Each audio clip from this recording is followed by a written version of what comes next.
Matapos ipakita ang kanyang nakamamanghang mga galaw sa loob ng rink, kinumpirma ng Filipina figure skater na si Sofia Guidote na magre-retiro na siya mula sa aktibong kompetisyon.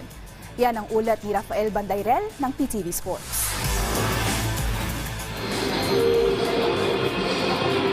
Handa na para sa susunod na kabanata ng kanyang karera ang dating national athlete na si Sofia Guidote. Sa isang Facebook post, inanunsyo ni Guidote ang opisyal niyang pagre-retiro sa eksena ng competitive figure skating.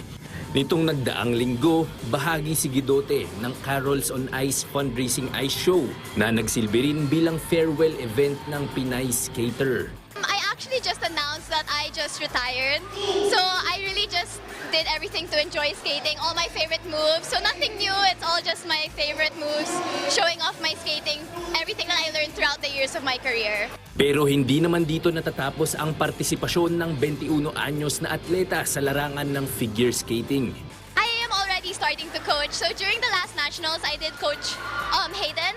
I'm very proud of her. She ended up second. So I'm very excited to be doing shows like this kinds of things to promote our sport and to also give back and share my knowledge to our future skaters. Ilan lamang sa mga career highlights ng tinuguriang Ice Princess ng Pilipinas ang pagiging highest-ranked Southeast Asian female figure skater sa ISU Asian Open Figure Skating noong 2015, pagbibigay ng kauna-unahang medalya ng bansa sa Novice A category ng ISU Asian Open Figure Skating at pagiging bahagi ng Dream Big Princess program ng Disney Channel. Rafael Bandairel para sa Bayan.